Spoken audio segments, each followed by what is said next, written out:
Do you have a stash of yarn left over from things and projects you've done in the past? And what do you do with it?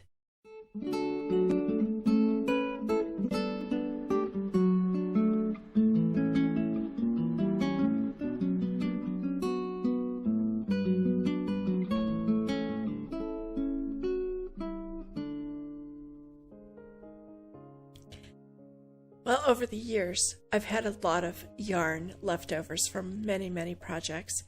And as people found out that I crocheted or did things with yarn, I suddenly started getting all their donations of yarn, all the yarn that they didn't know what to do with. And I consider it as kind of like a challenge to figure out what to do with this yarn that just gets kind of dropped off on me. And I cannot bear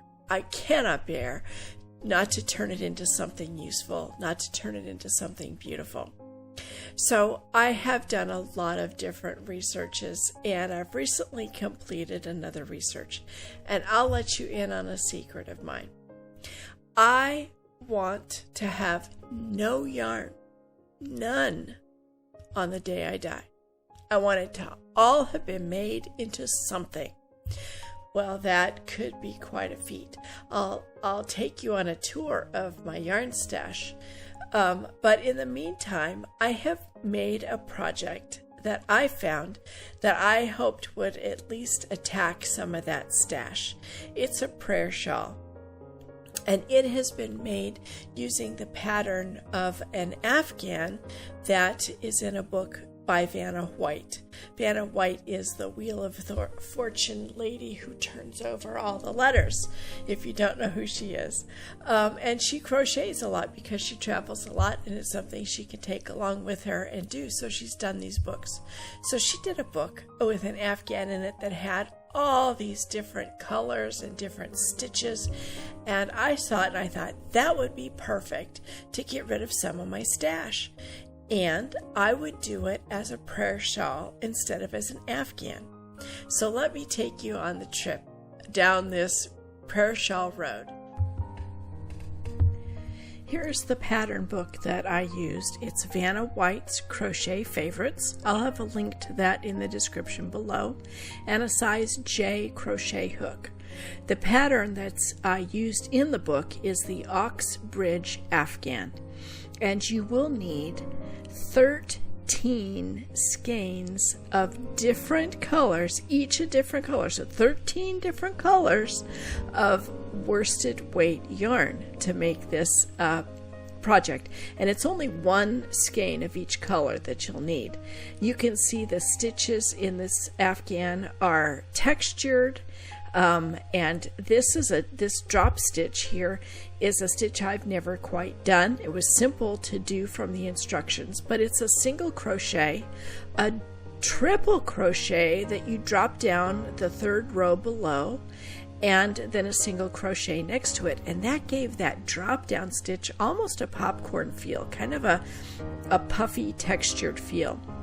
Now, I have to admit fully that as I was putting this together, I did not use the colors that Vanna had. I used the colors that I had.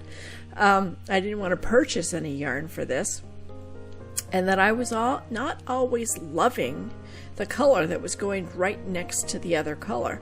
I laid out all my 13 colors and marked them A through M like she said, and I tried to match them as best I could to what she said her color was, but I didn't always have anything terribly close, and I was really struggling to work on this because I didn't love it as it was going together. As you are micro looking at each row and not looking at it as a whole, it was kind of hard.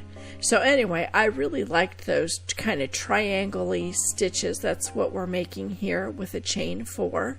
And then you're going to, in the second chain from the hook, put in a single crochet.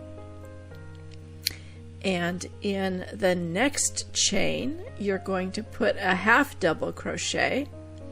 My assistant sometimes gums up my yarn. a half double crochet in the next chain, and then a double crochet in the last chain that you just made. And then you're going to skip 2 stitches and single crochet in the row below. And that's what makes those kind of, I think they look like little stegosaurus triangles or steggy, scales.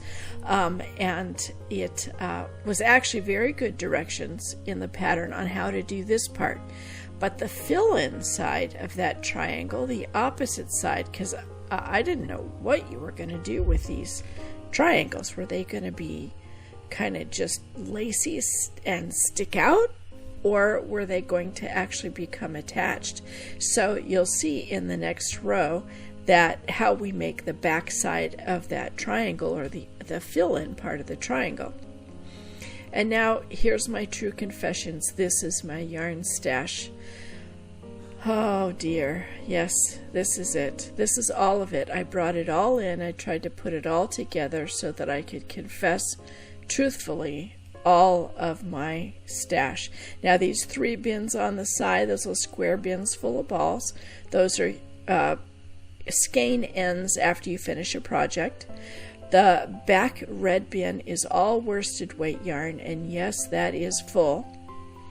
The baskets are yarns that were kind of for projects, and the bags, the plastic bags and the tote bags, yes, those are my feet, sorry.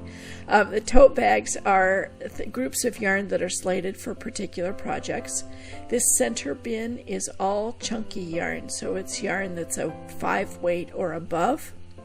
Like I said, the back one is worsted weight, and all these balls are skein ends after a project is done. I have on the far left the crochet cotton, that's the size 10 and size 3, and in that farthest bin was, oh dear, yes, the fine weight. So here's the back side of the triangle. You are going to work on the back side of the chain, and in that where you put the first single crochet, you're going to put a single crochet. In the next back side of the chain, you're going to put a half double crochet where you put the half double crochet, and then in the last back side of the chain, you're going to put a double crochet.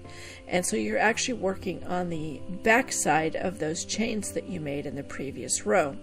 So again, in that second chain from the hook, you're going to put a single crochet, and in the next chain you're going to put a half double crochet, and in the next chain you're going to put a double crochet. And those are all on the opposite side of the chain made in the previous row.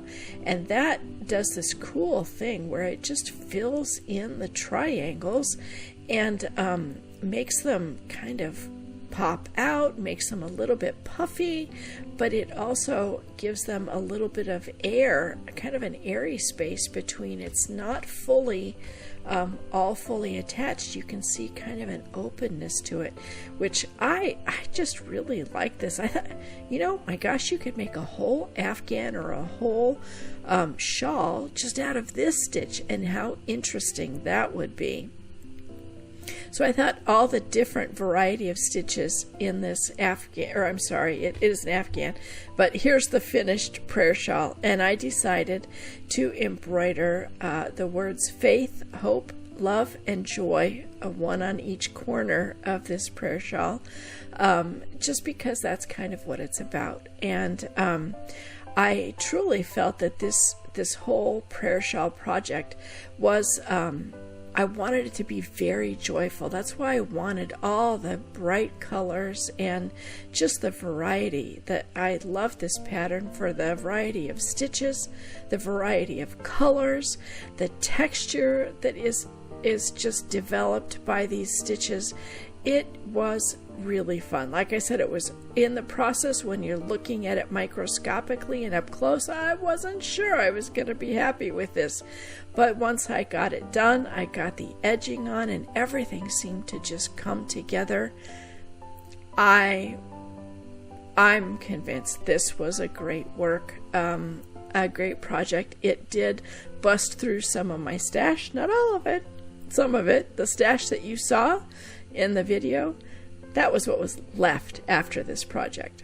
So I hope that everything you do gives glory to God, and that you give this one a shot and use it to bust through some of your stash today.